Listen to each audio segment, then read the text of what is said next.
My name is Hisham Noor. I'm a Sudanese activist and one of many people who are uprising against the dictatorship of Omar al-Bashir and his criminal regime. I'm recording this video to show you how bad the situation is in Sudan, especially that I might not have another chance to record this after being threatened to be killed and lynched in public for letting people know about their constitutional right. That is my only crime, which I'm proud of. On December 19th, 2018, Sudanese people got together and peacefully demanded the Sudanese government to reconsider their reckless economic decisions that have been damaging the citizens of Sudan.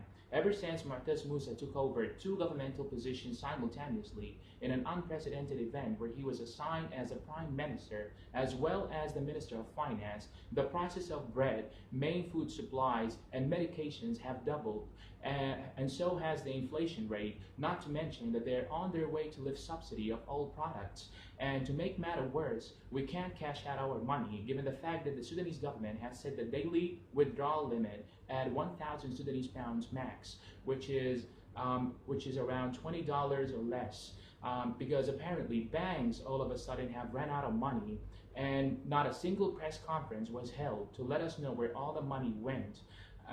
So for the reasons mentioned, Sudanese people could no longer bear the excessive everyday life struggles, and economists anticipated imminent famine and a financial crisis, and so was the case indeed. I mean, the inflation rate has gone up so high that the Sudanese government has recently printed new banknotes of hundreds and 200s with no regards to the aftermath of going into such risky procedure. With that being said, the Sudanese masses practice their constitutional right of expressing themselves freely and peacefully.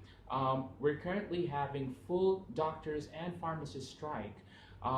Lawyers, engineers, and respectable professors also demonstrated against the government for the miserable situations they put us in. Yet the criminal regime in Sudan chose to suppress unarmed protesters with their heavy weapons, resulting in over 52 deceased citizens over the course of 6 weeks. Most of them are only boys under the age of 24, let alone the hundreds of detainees of both genders whose backs were extremely injured by cruel whipping. Two boys lost their hands. A young man and a woman lost their right eye. A doctor was shot 14 times for treating injured protesters. A teacher was tortured to death by sticking a metal object of 52 centimeters long up his bottom, and to top it off, he was brutally beaten until his kidneys totally stopped functioning. I personally cannot leave my house. I can't meet my friends. I can't even get together with my family. I can't practice my constitutional right. I can't even pray in the mosque. I'm really worried about my own safety. My aunt was pulled over by a woman that works for the government who threatened her to have her 3 children killed if she doesn't give me away. And she's only given 1 week to do so.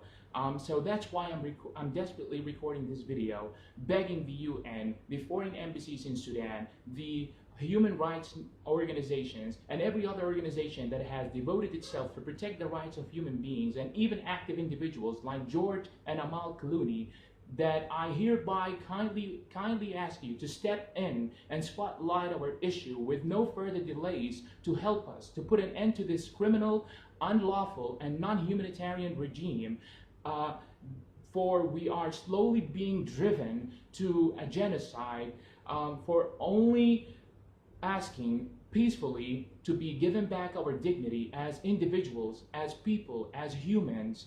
I also urge Al Jazeera, CNN, BBC, Fox News, DW, Al Arabiya, Al Sharq, NBC, the New York Times to fulfill the professional standards and ethics of journalism and media, to reach out to the rest of the world, holding up our voices, the masses' voices that you swore to protect, foster, and deliver, so we can make the world better, more civilized, safer, and dictators free.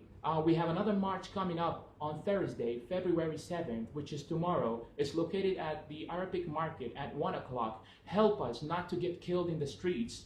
And to my people, tasgud bas, and that is all, it must fall.